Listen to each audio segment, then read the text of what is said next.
Okay, so good afternoon, everyone, and welcome to our 11th episode of the Special Needs Hangout. I am Sylvia Mochabo, the founder of Andy Speaks for Special Needs Persons. And here at Andy Speaks, we focus on ensuring that we support our caregivers, educate and equip them with skills and information to make the journey of special needs parenting easier. Our main focus is the persons with neurodevelopmental disabilities, and that is autism, cerebral palsy, Down syndrome, learning challenges, ADHD, and the works. So the entire comorbidities that come along with that. So today we have a special guest. We have Mr. Peter, and we shall be discussing puberty, sexuality, in special needs girls. And I'm sure the first time the issue came out, people were like, oh my God, it's a guy discussing girl stuff. But he is very, very experienced. 8 years he's been doing this. I know most of us as caregivers, this is one of those topics that we hear and we shiver and we just get mixed up with, oh my God, how am I going to handle this when we get there? Because remember, on top of all the other challenges that we have, puberty will still come, it will still be there with us, and we still have to deal with it as caregivers and as families. And the other part is that we actually, either unless you consult in our groups as caregivers, it's usually very hard to figure out how to do it, how it is best. And remember, parenting a special needs child does not come with a manual. And we are quite a small group, and also affecting more boys. The girls is a bit of a difficult topic to handle. So that's why we separated the two conversations, and earlier we had the boys, and now we have the ladies today. So our speaker, Mr. Peter, kindly introduce yourself, and then we can just dive into the conversation. Karibu. Hi everyone, my name is Peter Mucheru. I'm a teacher, special needs education, also a speech language therapist, upcoming for that matter, and I'm happy to be here. I know it's a tough topic for us to handle, Sylvia says, but I hope we'll be able to dissect it and try to find out, having the experience to deal with teenagers and boys and girls with special needs. I hope we'll be discussing out of experience. Out of experience is what we've been experiencing in our classes, in our school for the last few years. Thank you. Sylvia? All right. Okay, that's lovely. Thank you very much.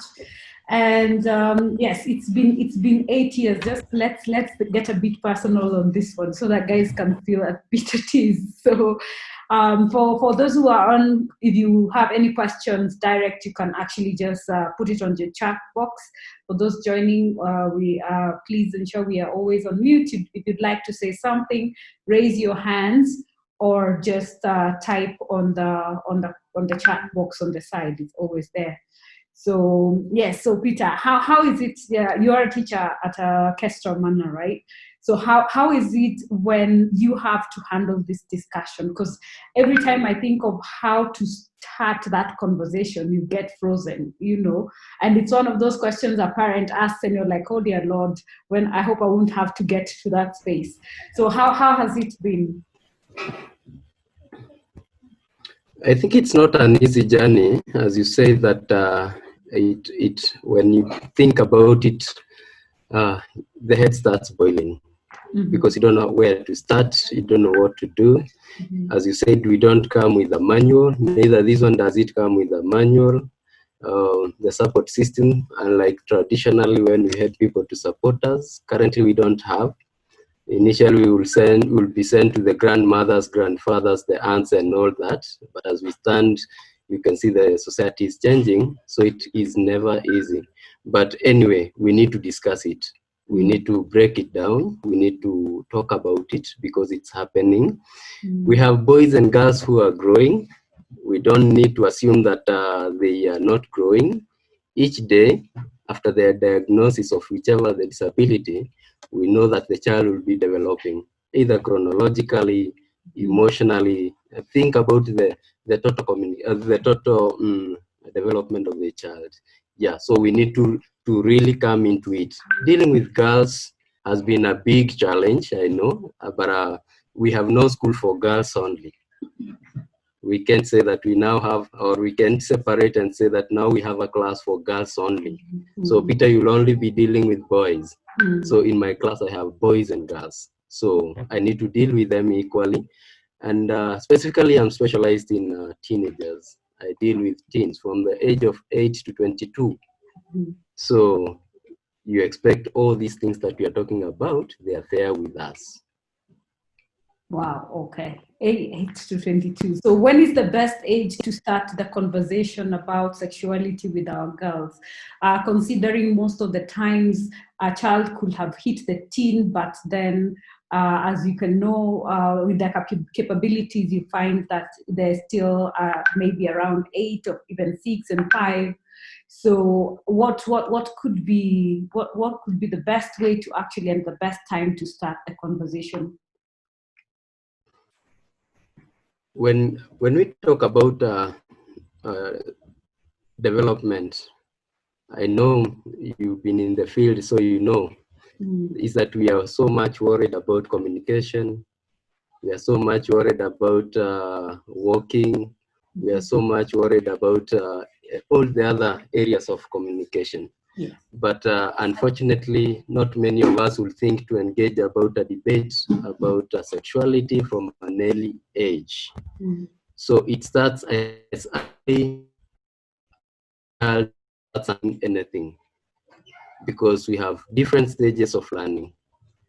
What a child at 2 years old can learn at 4 years, 5, 6, 7 to 8, where our puberty, which is the earliest time that our puberty comes in, up to 14 and on and on. At every stage, there is something to be taught about sexuality and also about all the other topics that we are checking about. So we have no specific age we can say that now, let's start at this age. It needs to start as early as possible. Okay. All right. So how early is early? Like, are we going to be following the physical age that we know, the chrono, or do we just observe and assess when they could be early? As in what space is going to be the safer space? Because remember, we also sometimes you're not certain that, okay, she's ready for this or not, and you're having that conversation, and most of the time we feel like we don't want to bring it up too early. So finding that right time is one of the most delicate moments in the parenting space, trying to know what exactly is the right time. So the right time depends with the maturity of the child as well, as we say, as you're saying. But again, what else? We've said that at every stage there is something that we need to teach. Maybe I won't wait until 8 is when I'm teaching the child about the parts of the body. Okay, so part of the body can come as early, even at grade 2, 3, they are learning about the parts of the body. So as we continue, we go increasing.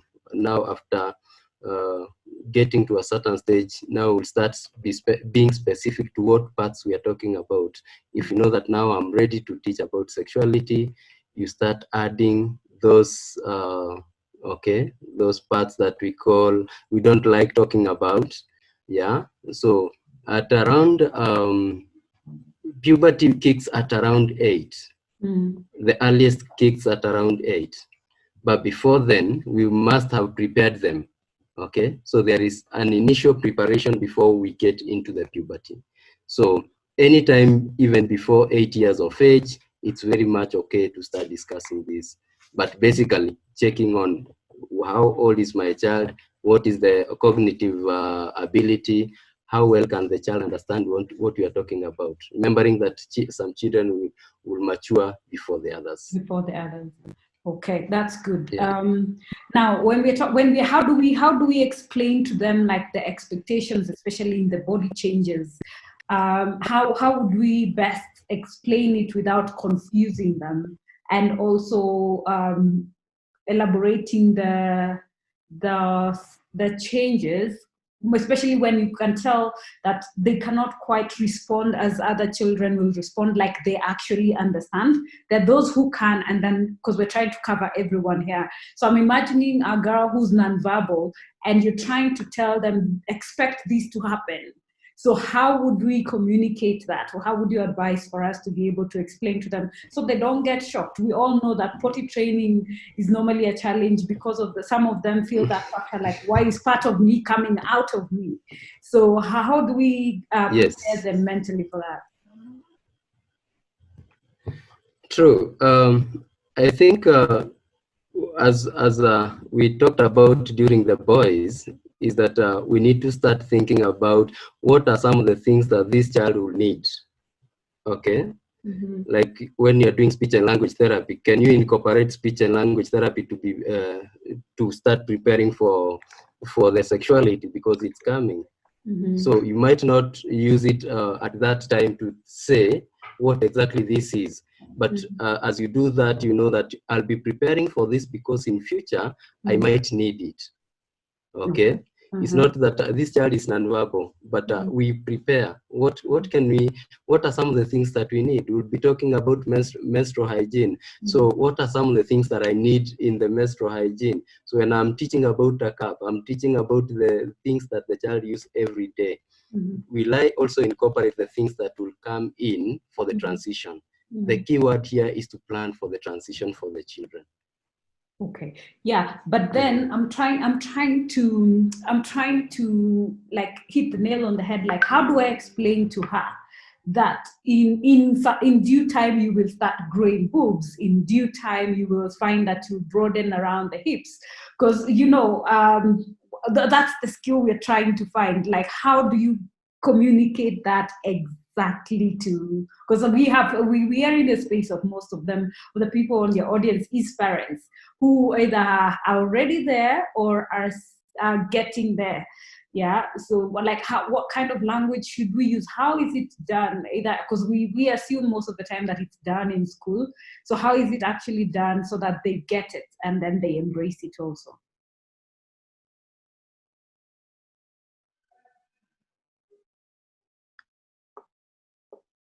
Mucheru, you're muted. There you go.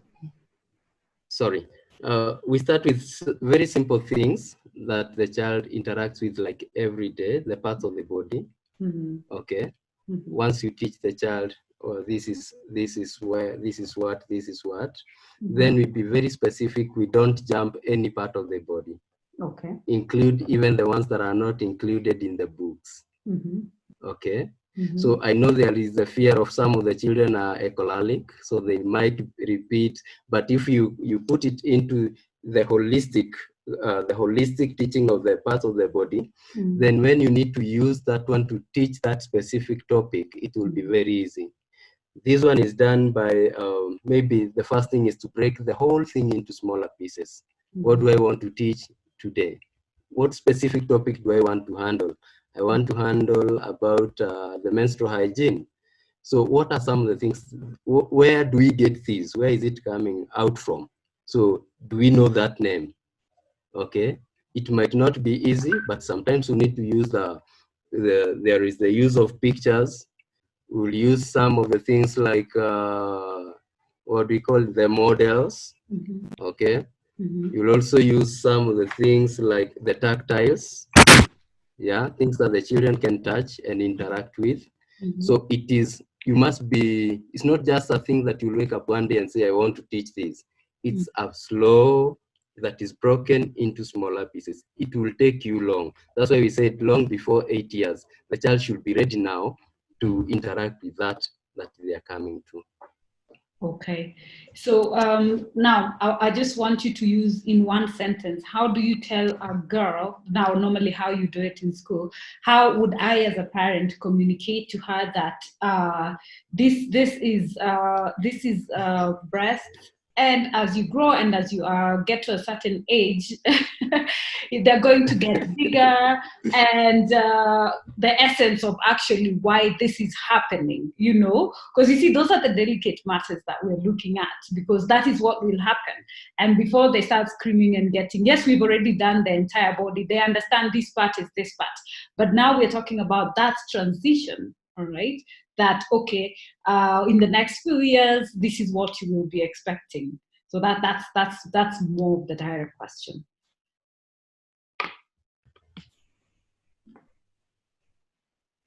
Sylvia, that's a very tough question to answer, as you say.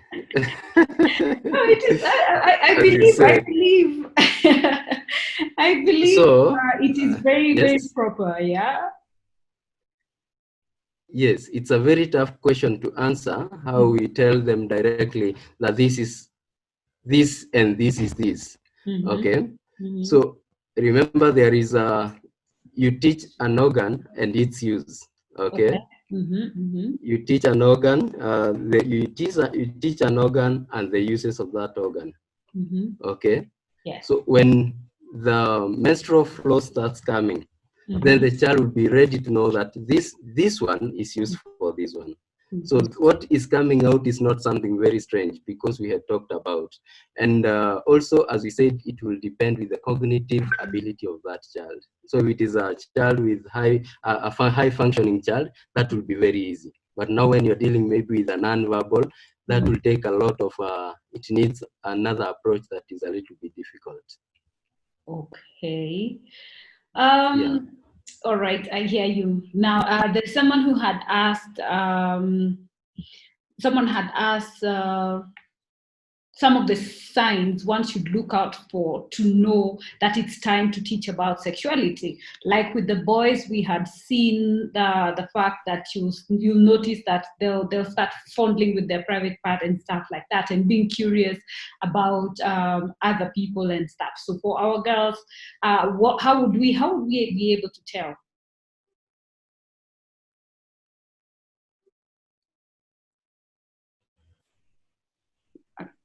That they're ready for training? Yeah, that they're ready. Apart from the age factor, is there any behavior that will come out that will be able to tell you that, okay, this is the right time now to start this conversation? Number one, we need to accept and agree that all the children, you see, we have this perception that children with special needs are asexual. Okay, so we need, number one, to clear that we are all number one, we see a child first, we see a girl first. So whatever you expect in any other developing child or girl, you also expect in this child with autism or whatever condition. So whatever you look at a typical child for development, it's the same thing you look for a child with special needs. Okay. So as we said, some will come up early and some will delay. Okay. For instance, some children with autism, they will have sensory issues. Okay. So, and with the sensory issues, some of the things will develop a little bit early. Like in autism, what we've noticed is that their sexuality developed far much earlier. Okay, some. So we really need to check on what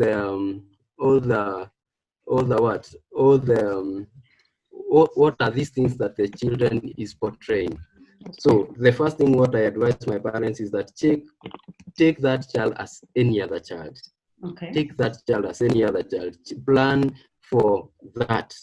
What you plan for a typical child at 3, please plan for a child with autism at 3. See the child first, then the autism later, knowing that this child will be developing like any other child. So don't wait for anything to show you that, okay, now we are ready to start teaching sexuality. So what you'll do with your child who is typical, kindly do the same with a child with autism. They are not asexual, they are sexually active, and at one stage or another, you'll need to handle that one. Okay.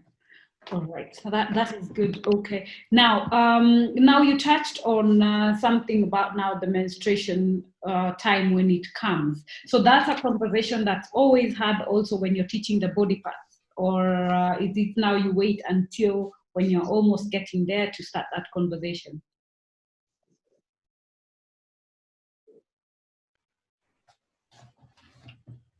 Myself, I don't. You're muted.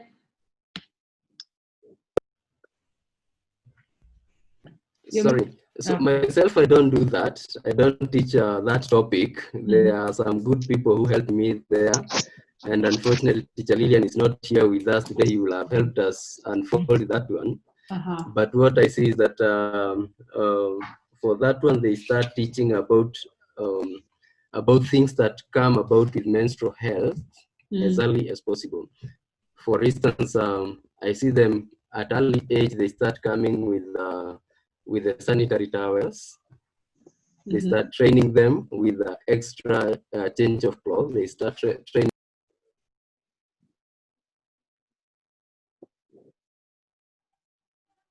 We've lost you. We've lost you, Peter.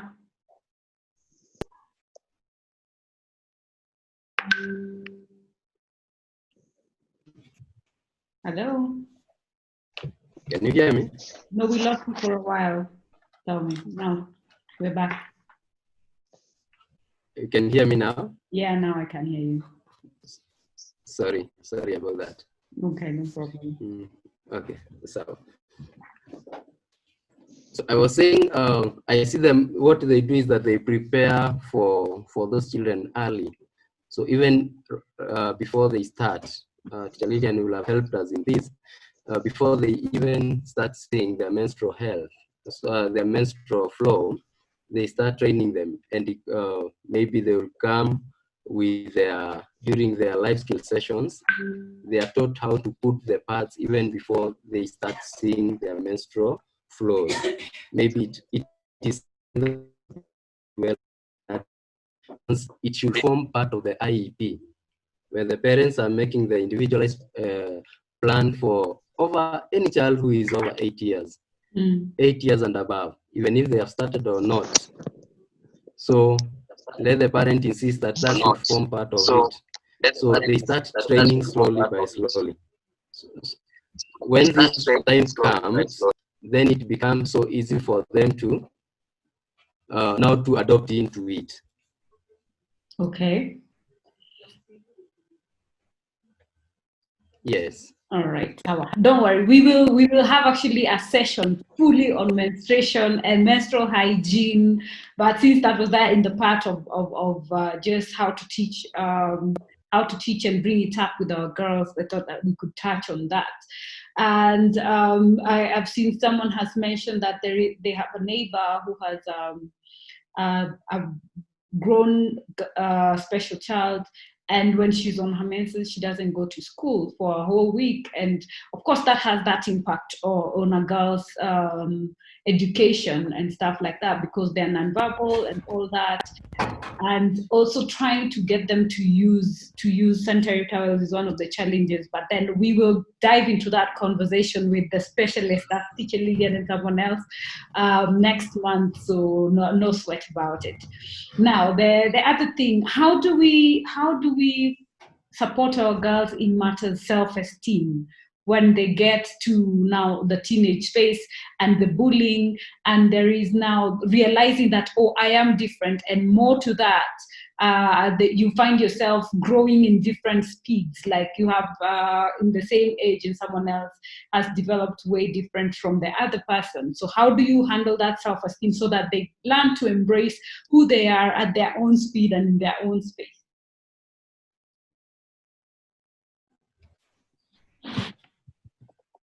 I think self-esteem is about the image of ourselves. So if we teach them how to, the first thing is to teach the child about me, so they know who I am by understanding who mimi ni nani, identifying myself first. I know, as you said, we have children with different disabilities, so it will depend also at the spectrum where the child is at. So some will understand about the whole thing. Some don't even realize that they are affected or not. We are the people to speak for them. So the first thing we need to know is that once the children get into the adolescent or at that early stage of puberty, they start losing it. This, I call it, is a stage whereby maybe the child is sprouting up. They will start worrying, what is this that is coming up? Why is my chest growing now? Some parts of the body starts filling up. Why is my back now also broadening as a girl? And some of them might even go silent. We call it the mouth off, because they are really not understanding what is happening with them. So if we can help children to self-identify, that would be very important. We are not worried much about the grades, but about the whole child. Who am I? And when we are asking that, we don't let them answer their names, that I'm Peter. That's not me. That's my name. We try to find the child inside, out of that child. Can we deal with these children? We deal with the issue of weight gain, because I know that's one area that they will be worried about. I'm now gaining weight. What is happening with me? Why am I not maturing like all the others? I'm maturing slowly than so and so. Why do we have some pimples on my face? We need to give them the assurity that there is nothing that is happening. There is nothing that is wrong about them. And how we go about this is to start training early, start talking about it early, even before it starts. Number two, what I always say is that we plan for transition. I know it's a crazy opportunity. It's a crazy time when we are turning to puberty. So many children, we lose them. This is the time that some of us who are, I call them those who eat the small foxes, running after our girls. You can remember to take care of their space. Okay? Then we love them without judging them. We need to love these guys without judging them and give them a lot of guidance. So they need a lot of guidance from us, from parents, from teachers. We need to create a support system for our girls, so that by the end of the day, is that they are not left to find it for themselves. So what is happening to us? Can we explain to these children what exactly is happening to their bodies? Why the body changes? Why am I seeing this and it was not there yesterday? Why do I touch and feel that there is something on my boob that was not there? Am I sick? I think I was dealing with one of my friend's daughter, and the father was telling me that the girl is so much worried that there is a stone in her breast. So the father was worried, how do I start to explain this? So it's not something that is a secret. We have gone through it and I know most of the people listening to us are moms. We need also to involve daddies into this conversation, so that we can realize that there is nothing wrong with what is happening with us, so that we can keep the self-esteem at par. Wow, thank you for that. Yes, indeed, self-esteem and the changes is some of the things that we usually struggle with. Now, when it comes to the same space, and now on top of the meltdowns that we have, it is combined with tantrums, and it is combined with mood swings, and the child might not even be understanding what is going on, especially those with intellectual disabilities. So a caregiver is asking, how do we handle the moods at this time? Because you see, now it makes it double. You can imagine, normally it is hard. Throw in now puberty moods. So how do you deal with that as a parent? These are hard questions. I told you it's Sylvia. gonna be a tough one, but Yes, you've done it for 8 years. I'm sure you they, experience it in class every day. So just let's assume we are in yes, class and you're yes. dealing with it. Yes.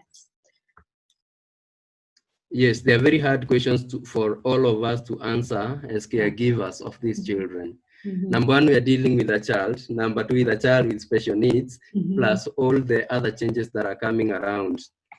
So number one, I was doing a research on the same topic. Sometimes I'll be releasing a paper on the sexuality of teenagers.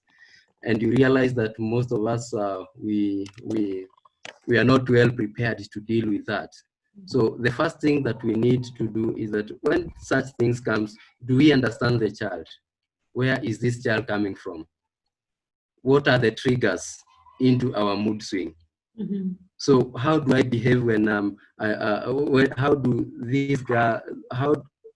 they behave at certain periods of time? For instance, I know of those who cry the whole day when they are in their menses. So how do we deal with that? The most important thing is to know how to deal with that child, and the first thing will be to find out the triggers. Is it our menses? Is it our what? What are the things that are making us change our moods up and down? Okay. And as I've said, we need to deal with them with a lot of love. Give them a very high love without judging them. Then after that, we need to sit back and discuss with the parent and all of us, how do they behave at specific time, so that we can take the ABCs of what is happening today. Okay, that's good. Now, we have caregivers. Some of them have actually gone through this, and also we'd encourage, if you have something to say, lift your hand so that we can educate each other. Remember, for our hangout, it's not all about just listening, but it is a conversation we're having amongst ourselves. And then there is that concern that we always have, especially for our nonverbal children, and the raising cases of molestation and stuff like that. So a parent has asked, what can we do as parents? How do we teach them to self-protect and to report? Because even you find most of the times, if something happens, we always hear that the society disregards the special children because they say they don't trust what they're saying. But yes, we all know that they do understand what's going on. They do know how to report. So there has been a fellow parent who has responded and said that when she's bathing the child, she will point out the areas and tell her that if someone does touch her there, she should report it to either the father or the mother. You see, that's one of the things that you can do to just raise awareness about privacy. So now we'll shift now from that. Let's go about privacy. Apart from this, just illustrating and teaching them what is appropriate and what is inappropriate. So how would you guide, how do we guide them to explain that this is appropriate in terms of actions? Because remember, you find most of them are very touchy-feeling, they like hugging, and you do not want this to be handled with a stranger and misconstrued, and then we have the wrong outcome. So how would you do, you second that, and what more can we add on to that? I think I like what I've seen one teacher doing when we are dealing with most of teenagers who are of opposite sex. What I've seen a good teacher of us doing is that they teach the children who is huggable and who is not. We start from there, because you realize that they want to hug everyone. They want to hug people of the opposite sex. So what I saw this teacher doing, and that was very good, is a child who has grown only with the father. So the father has trained her, you can chew me, and you can also you can also hug me. So it was a long discussion just to tell the father, please, let's stop, because we don't want to send in the mixed reaction. Why are we being told not to kiss this one? Why are we not told to hug this one? So what the teacher did was just to stop the whole thing. Kindly, let's now start teaching about the space, so that we don't mix up the child. Are we teaching about hugging people of opposite gender or sex? Please, as a boy, getting at this age, I should not hug women at all. So maybe you tell them it's only mommy, and yeah, what they said, it's only mommy.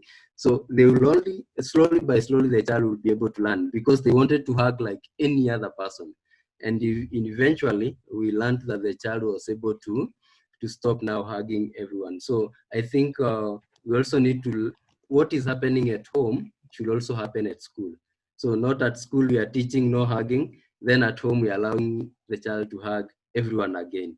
So that becomes a little bit challenging and also giving different signals. Okay. The other thing that, apart from just organizing, I've been reading on the same, and one of the things that is encouraged is ensuring we talk and talk and talk about it over and over. But then now, like now I'll challenge you, Peter, like you just say chumdad or chumda, but then now what I believe is like we should call it as it is, you know, because when we change the language of what is the reality, like if it's a kiss, let's not use secondary names, I believe, because someone else will go and say, may I kiss you, and then they won't be able to relate even when they come and report like someone did this to me, and it's opposite what you taught them. They might take it that it is okay because it is not. Remember, I think for us, because our children, what you teach them first is what sticks, and that is Yes. what they hold on to. So one of the things that we should do is when we're discussing sexuality, we don't talk about, you know, the way people nickname different body parts. So if it is breast, let's call them that, so that way when something happens, this is also addressing now the question that we had about them reporting, so that things are very clear when they come to you. And let's say at home we use the code name like this is private part, this is tutu, this is what. If something happens and you're not there to clarify what that is, they might not understand. The person who receives first-hand information might not understand, just in case of an emergency. But then if let's say someone takes advantage of them and you have been having the conversation and you've been using the correct words and terminologies, you will find a child will be able to tell you that. And also picking some of the learnings we had when we had the boys session, where it was said, like, also when we are referring to people, not everyone is uncle and auntie. Let them be who they are. That way, they can be able to clearly differentiate this person. Even if you use auntie, use plus their name. So if it's auntie XYZ, you know, so they know if they're coming to report and say Uncle George did this to me, then you will know that this is the person, and they will tell you, oh, XYZ touched my, you know, touched my vagina or touched my breast or touched my butt. Because remember, we have people who misbehave and grope also our girls, something that should not be allowed. Because remember also, when it happens, they also, if it happens like more than once and you've not said it is wrong, they might take it like it's a normal thing. Or what do you think, Peter? Yeah, I think that's very true. We should call the names as they are. And also we let them know that children are not bots. I was looking at a syllabus that I was looking from somewhere. You know, in Kenya, we don't have a sexuality syllabus that we can use for our boys and girls. I was looking at something from the UK, and they talk about it the way it is. So what are we talking about? We are talking about a vagina. We are talking about a penis. We are talking about the body parts as they look. So that also when these children, they are learning, though there is that fear of public and private, Sylvia, where parents, as for some of us with children with autism, they fear that the children will speak those words in public. So there is also, as you've asked, the issue of public and private. But the first thing also I will also encourage is that we have a support system of people also who understand us. So that if they hear a child X say penis, they will not be worried. Why is this saying this? They will be in a position to understand that this child is coming from here and is going here. So it's better we teach them about it than being quiet, then we'll be sorry later. So the most important thing is that, as you're saying, we call things as they are called. If it is people around us, like we keep on changing the caregivers who comes in. They are all aunts, but it's aunt who. Okay, it's and who? It's Uncle who is coming into my house. Let's call them by their names. If it is teacher, let it be not just be teacher. It's teacher Peter. Okay, and some of them, they will go and describe it teacher Peter with a gap. So that will be very easy. What are some of the features that the child can use to identify me with? Okay, yeah, that's actually great. That's awesome. And then the other thing is, when you're having this conversation, to make it let even the inner circle, that is your family, immediate family. We're talking about the nuclear family, like you mentioned. We should involve the father. If they have siblings, also have the conversation together, so that they also understand. Because remember, we also have other things that we're doing, so you might not always be there to be the first one to be reported to. So everyone in the household should be taking part. And then if your child is not able to speak, what you can do is, I think if we print out like the different parts of the body that we're talking about when we're teaching them. Then then you have them in a specific place where you know that if they need to communicate something with relation to that, because this will also I believe will help. Like, let's say for us ladies, when you're having infections and stuff like that, like when you're having cramps and stuff like that, if you have images that describe that and they're put in a specific place, the child can go and pick and show you, this is what I'm feeling, this is what I'm going through. And that also helps you to intervene, because sometimes it can be quite a challenge to figure out some of these things.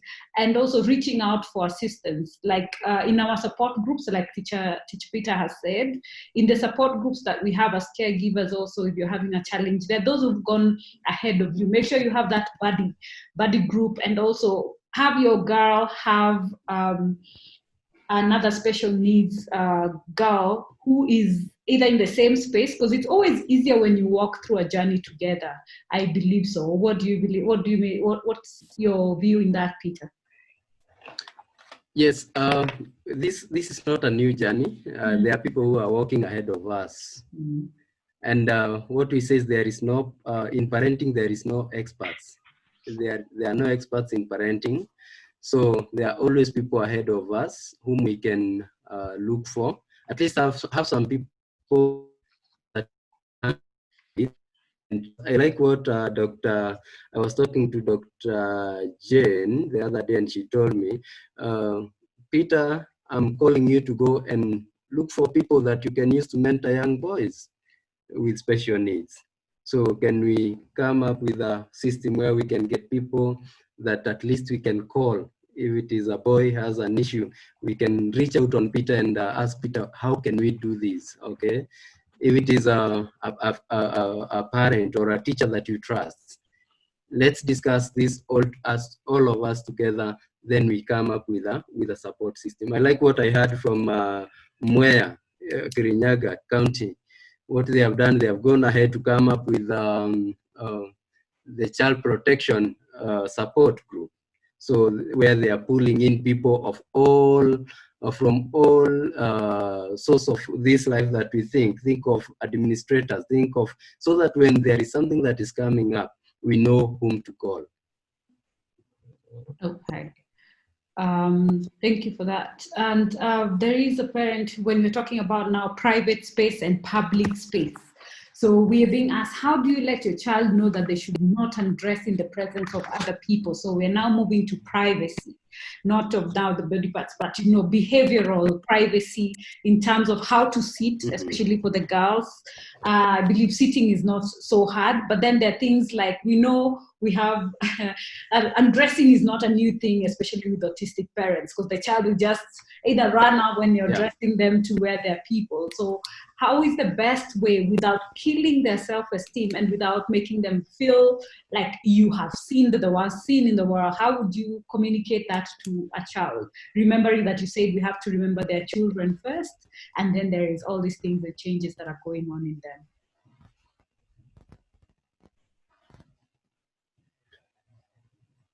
That's always a challenge to many. I think the first thing is that what we need to do is when we are starting to train. For instance, you are changing for shower. Do they change from anywhere? Today they change from the sitting, tomorrow from the kitchen, the other day from outside. So what is the specific place that they can be changing for maybe shower? Okay. So we define the boundaries. So where am I changing for am I going to sleep? Where do I change into my sleeping the pajamas?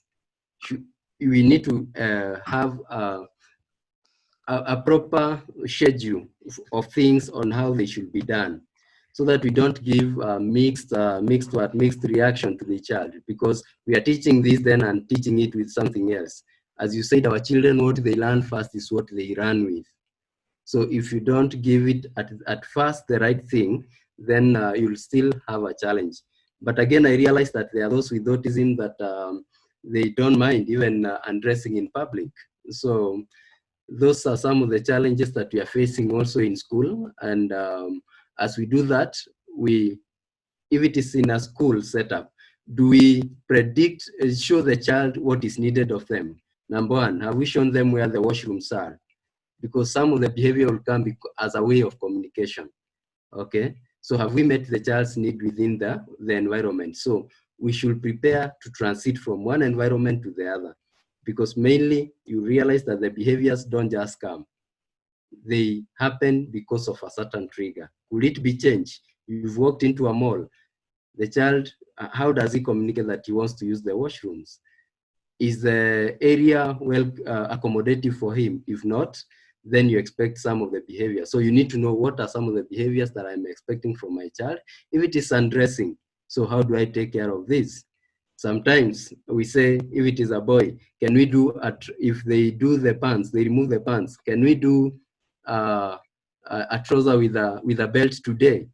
Okay, so that when it will not be very easy, but you will know when he starts touching, he maybe wants to use the bathroom or something like that.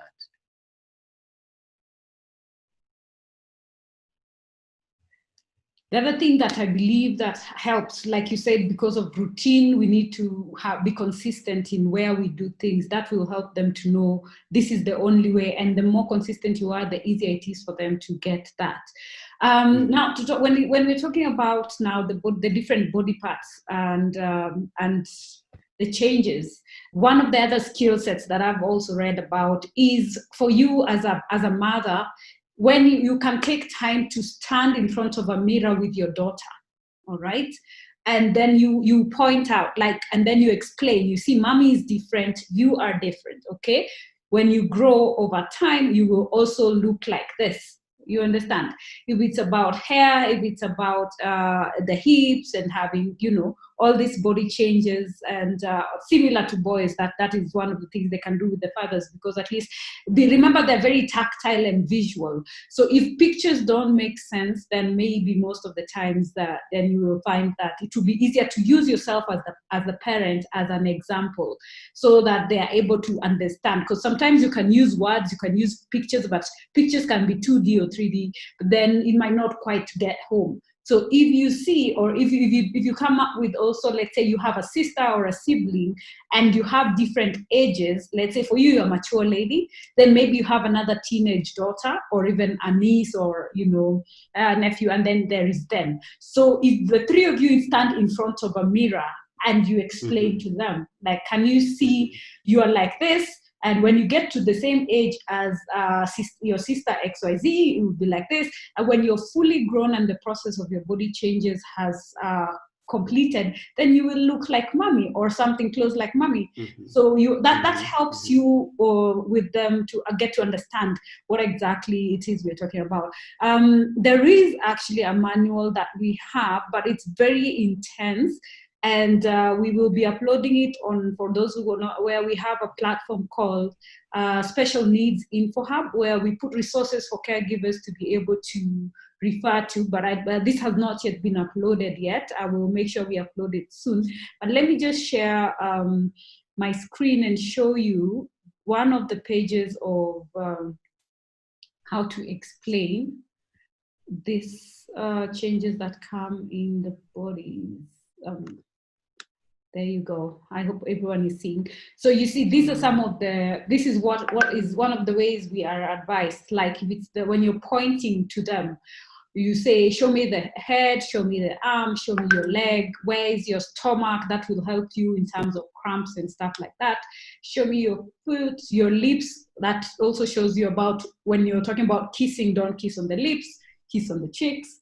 When talking about breasts, we're talking about the penis and the testicle and the pubic area, and also hair. Remember, there is that. So for us as special needs parents, you'll find one of the things that we will have to let go and lose is that shyness and that issue of, oh my God, I'm shy. Oh my God, my baby might not be seeing. But you see, that is the sacrifice we might have to do to be able to safeguard the security of our own kids. And I know, like we've mentioned earlier, the issue about time is one of the many challenging things that we find. Also, in terms of growing up, there will come a time when you have to explain to them about having sex and how it's done and whatnot. Because now, remember, we're not talking about just the early stages, but we're talking about the full length of adolescence and past. Because there is one of our field days, a parent approached me and was like, the daughter is asking, the younger sibling has been married and she's not married yet, and she's asking, why is she not married? She also wants her own person. Because remember, as Peter said, they're still humans, individuals like everyone else, and they're seeing the changes in life and they're expecting to be living the same lifestyle. So the parent is feeling, how do I explain to her things are different and you cannot just bring someone? And now this will shift us now to the discussion on relationships. You know, Peter, how do we handle relationships when we are talking about, so this book, we will upload it. It's a whole, it has activities and things, you know, like how do you touch a good child? How do you teach them what is good and what is bad when it comes to teaching, and people's reaction so that they understand the boundaries and read things like, you know, because they're huggy, if someone reacts like this, what does it mean? And stuff like that, and about space. And like this one, it's about what is about boyfriend, girlfriend. The doctor is, how is the doctor supposed to teach you some of the relations? How is distance, you know, between people, you know, stuff like that. So I'm just flipping through to just show you a tidbit of them. So you find in it we will have the different types of good and bad touches and how to handle it. So it's generally a guide that requires a lot of activities in the house. Also, when we are talking about hugging and how to hug and how to maintain appropriate distance, because remember, some of our kids can really be up in your face, like they will infringe on personal space and they won't be aware that if it's okay or not okay. And most of the times, you might find that people who might not take it well. And it might be misinterpreted, because I know there is a story where we had someone blaming because the boy did not know the way the doors are labeled male and female, and he walked into the wrong one, and this girl screams, and it was a long police case. And you can imagine, for a challenged child, that is not the best of experiences when you are actually getting into this space of puberty. So these are some of the images and practical things you can do in the house to just explain to them about distance, being close, about physical contact, and who, because you know, have family members you can use as examples. And you see now, like that one shows you reactions. If someone reacts like this, you should back off, because remember, not everyone is so welcoming. And that's one of the challenges we are also facing right now during Corona with the social distancing. All right. And also, like, coming from the back, approaching someone from the back can also get them into trouble. And high-five being the safest way to just have, being the best way to just say hi, so that we do not intrude in people's personal space. So that's some of the reading that we have. So we'll post that up, and if anyone would like that, you can always drop us an email or DM us on any of our social media for us to be able to share that with you, because it's a whole 80-page document that will be able to help you also navigate and do. So it's a way that you can actually teach your child, like step by step over time, and start that conversation. So Peter, over to you again. I go a little bit back on what you've just said about modeling. Modeling is very important and it's key to our children. I'll give an example of how I teach my boys. Remember, we are using boys for teenage boys. Maybe they don't know how to use the urinal or the toilet at teenage. How do we do this? I'll walk with them to the urinal and stand with them, all of us facing the wall. Others will drop their clothes down. So you need to model a proper dressing code for them, how you're supposed to stand, how you're supposed to do all that stuff. I also learned another one from one of the parents, I don't know if she's here, very good, that she will walk with the daughter to the toilet, all of them, both of them. Then they sit on the ball. The mother sits, then the girl will follow suit. So it's the easiest way to teach by modeling. So if parents can be able to model that, but again, the parents we've talked with, they say, oh, ataniona. So as you said, we need also to put away our traditional way of living and know that we are dealing with a child now. And maybe when you are dealing with autism, they might be with you, but they are not seeing what you are doing.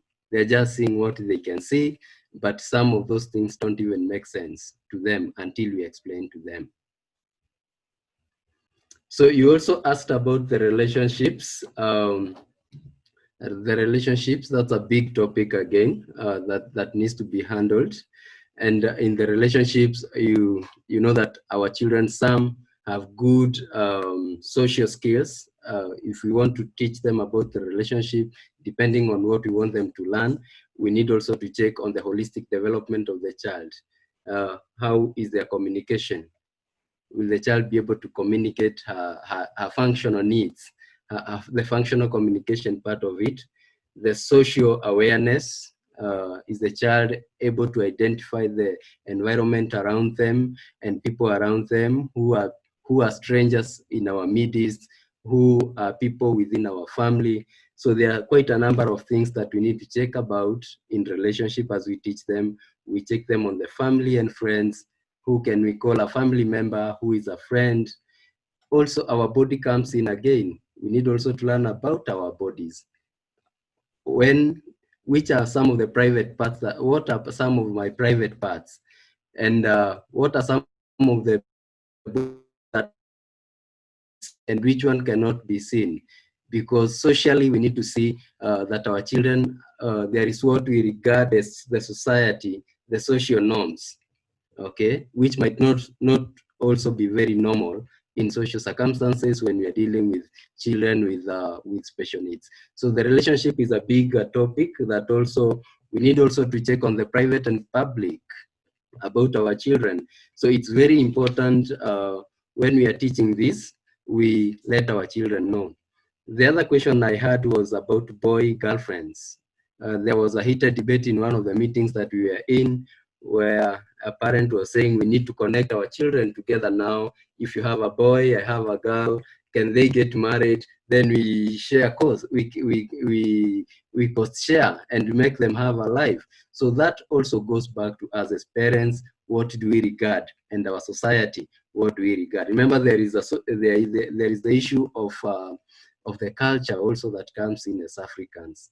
We believe in some things, we don't want to speak about them in public. Like one case I've been dealing with, a boy and a girl in love. I don't know if it is in love or something like that. But when we went to discuss this in somewhere in a boardroom, someone said, "I'll shoot him when I see him closer to my girl." So we need also as parents to be educated around this, that they can also make relationships, but we need to show also to what extent can our children go into a relationship. Is it a boy-girl relationship? Yes. How far can they go into this? Because they are not living in a world of there is no world of disability alone. They live in the world that they are living in, and where people are making love, they are becoming friends, they are making boys and girls, girlfriends. Then we need to ask ourselves, how are we going to help them go through this? I know it's a controversial topic, but again, we need to face it, Sylvia. indeed true, because we always say, yes, our children are special, but they live in a community.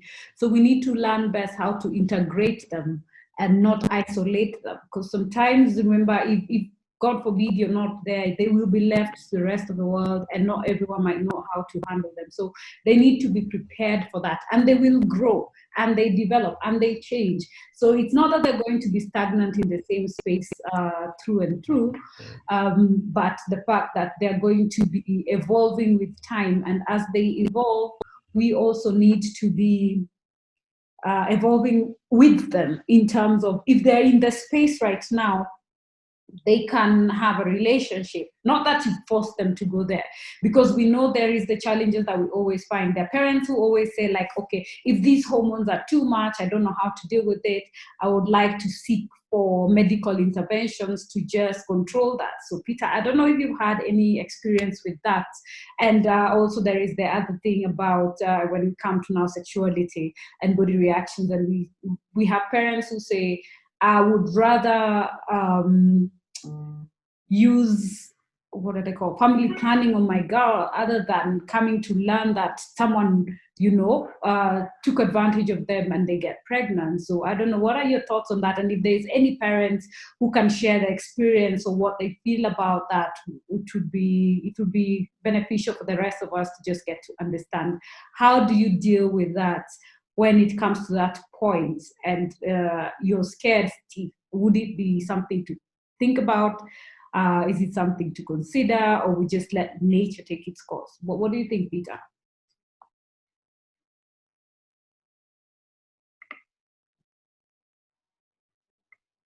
You are muted.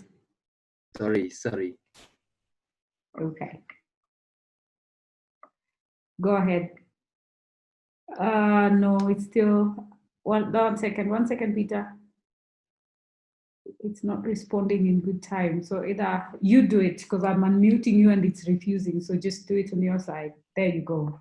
Check it. Good. Sorry, I'm getting some background noise. That's why I'm muting it. So, okay.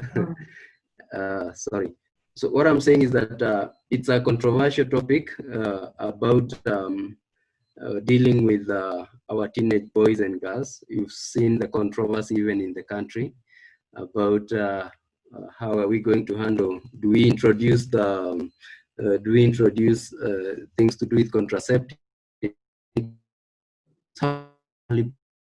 every day?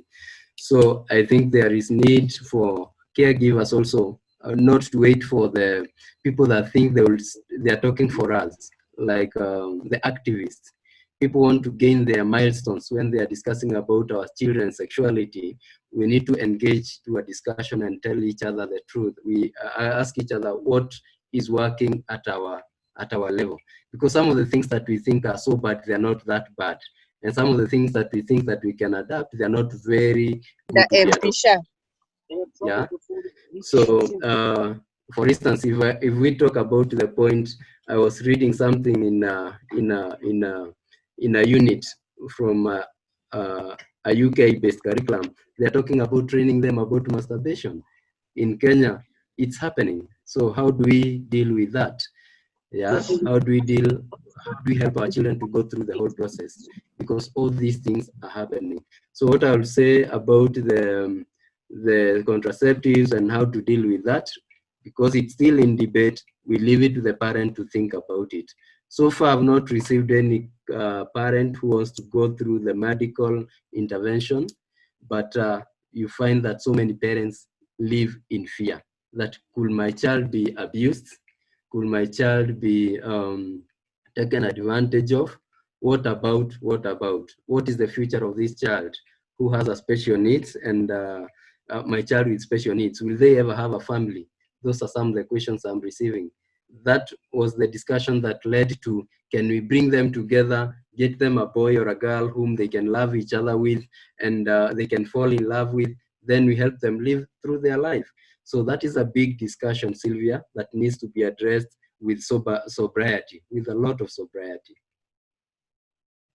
Okay, we will try our best to be part of the conversation, so we do not have some of these things put out that are maybe not safe. Let's see. I know on Tuesday we'll be having a discussion in a conference with Kepra, the ones who set up policies, and I'll be taking up the conversation on sexuality in our youths and also menstrual hygiene. So this will be the take homes that we will be taking from here to just present to the rest of them.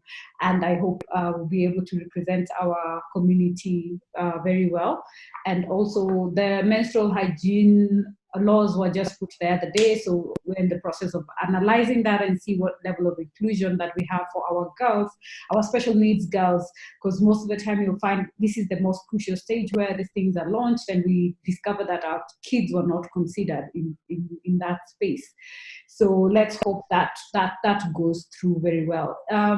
For those in audience, kindly, if you have any questions, you can put it on the chat. And for anyone who would like to receive the manual, please also put your email address on the chat box so that I can mail that to you, so that we can be able to help you walk the journey with your child during this moment. So now the other discussion that I wanted us to touch on, Peter, is about maintaining space with relatives. No, we've had most cases that things have shifted. It's no longer that stranger who waylays your girl, but the people we trust at home. So apart from the communication and teaching them where not to be touched, when we're talking about space and when we're talking about respect of privacy, do we have, because you see, these are the people who know the vulnerabilities of our girls. They know maybe this girl cannot talk, they understand the limitations and stuff like that. And our children, most likely you find, have a level of trust with some of these people. So, and there could be that gray area when it comes to that, and you say, I'm for so and so. So does that mean that we limit that physical contact with the rest of the extended family completely? Or how would we safest to do this to just safeguard the sanity and innocence of our girls? Sylvia, on that, I think as in the society we're living today, things are changing so fast. Things are changing so fast, and the first thing I can say is that our children are not safe. Neither are they safe with the strangers or even the people they know, because mostly the statistics are saying that most children who are abused, they are abused by their very close people that they trust and people that they can. Also, as caregivers, we need to raise. We need to think around it so hard and know whom can I trust my child with, and whom can I. Who is this one person that my child can be able to we can entrust our children to, because when you're talking about the relatives, they are the ones who are abusing our children as we stand, both with and without special needs. There was a case last week of even the brothers in the house. There was that case I was listening last week of two girls impregnated by their own brother. When the mother asked, they are saying, "Oh, whose?" Wanasema, "This is from it's for so and so." Who's from so and so? So we need also to. I think, Sylvia, I don't even know how to put it, but it's a big debate that is happening. But to me, no trust to anyone. I think number one, who are your inner circle, and whom can I leave my child with, and whom can I not? Okay, I hear you, because that's the safest bet anyway, because wow, it's usually such a delicate matter that we have to deal with. But also the other thing we need to teach our children is the consequences also, I believe, right? That they need to understand, our children need to understand that if I do this and if this happens, these are the consequences. Because sometimes when if we just say, don't do this, it might not make sense to them. And someone else might come and tell them the opposite, that no, it's okay, your parent lied and stuff like that. So we also have to maintain our relationships with our children to be very sacred and very close, so that you find that they really, really understand. Or Peter, what do you think? How best should we go about that one? Or what do you believe? I was watching one person who was having a discussion with their daughter, and I really liked it. It's a typical child, someone talking with a child, with a daughter, about why the girl felt that he needed she needed the father to know the girlfriend, the boyfriend, sorry, and the father was explaining to the girl why it is important to have the boyfriend, and after the boyfriend, what happens, the whole stages, and what are the consequences of having whoever you mean. For instance, do I know your boyfriend? Who is your boyfriend? Why do you need to have one? So it's a long discussion. Okay, then I had them go to a discussion about the pregnancies, about the intimacy into it, okay, about the love and the infatuation. So if we have clear discussions with them, more so with our children, those who can understand in the upper side of the spectrum, if there is any part like that, then I think we'll be a little bit safe. And also we train them on where is my privacy, whom can we talk to, whom can I trust, whom can I not trust at this moment, because it's a big issue in this country where I don't know what has come into people. They've decided, the small foxes have decided to eat even our grapes that are not even, they are not ripe yet. So we need people to help us get into hold of those small foxes. All right. Okay. And also I think we need to tighten our, Sylvia, because you see it in some of these forums, we tighten some of our rules and laws, they be followed to the letter, so that we can at least, I don't see why children will live they have no any other world. So if we cannot protect them and the society, then we have no need even to be around them. I totally agree with you. Yes, as we generally protect the child and the girl child, our children need that extra protection because of the challenges that they have growing up. And I've not seen any questions, so I believe everyone is sorted out. And looking at the time, also, it's about that time that we come to the end of our hangout and conversation. And I'd like to say a big thank you, Peter, for taking time and also for warming up and accepting to have this very, very sensitive conversation about the girls that we are raising in the special needs space. As caregivers, for all of us who joined, thank you very much. I'm made to understand there was a small hitch with login, but most of us are here, and I am glad that we were able to do this. Next week is the end of the month, and that is usually when we say, you take care of yourself. So it is Self-Care Saturday next week, which will be 1st of August, meaning you take your time, so we won't be having a session on Saturday.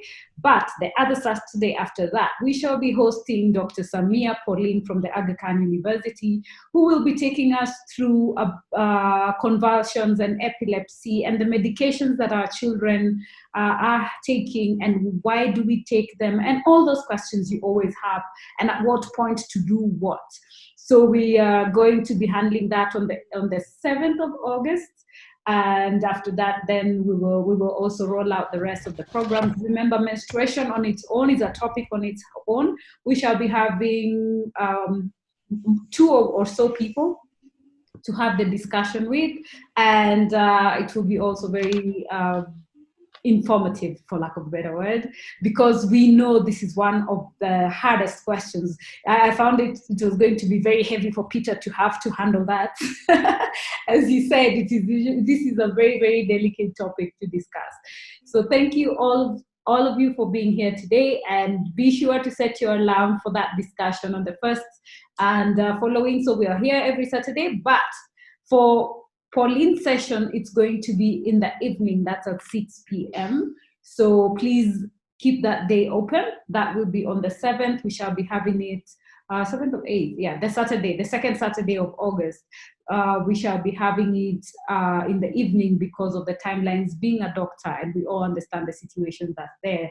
So save the date. Thank you all very much, and don't forget to take care of yourself this whole week and next week, and we shall be back. And the sessions will, as always, be posted on our social media. I hope you're following us to see the discussions that we're having and all the events that we have, either online or offline, and also on our social media handles. You can follow us on Twitter at Andy Speaks 4, on Instagram Andy Speaks. My handle is Sylvia Mochabo, that is on Instagram, and on Twitter it is Mora Sylvia. On Facebook, if you're not in our group, where we post a lot of encouraging situations, and for this topic we've seen there was actually a marriage ceremony for special children, 2 of them, and they're living very well. So it's something that's very, very, very possible. So don't give up on your child. Don't feel like, oh my God, my child is not going to have a life and stuff. It is possible. Work with them, hold their hand, and prepare them in good time so that life does not disappoint them. Manage their expectations, because I'm sure they can see friends, they can see family, they see movies, and they see these things happening, so that they don't feel like, oh my God, this is not happening for me. Why? So as to safeguard that self-esteem of theirs, let us talk to them, talk to them, talk to them. So I've been your host, as always, Sylvia Mochabo, and we shall be seeing you on the 7th or 8th of August, the next Saturday, when we'll be having our next hangout. Have a fabulous evening. We've had 2 interpreters today. We had Jackie sitting in for a bit for Maureen Maida, and because we are an inclusive space, we always have to cater also for those who are hard of hearing. So thank you very much, everyone, and do have a fabulous weekend, and regards to your family. Thank you.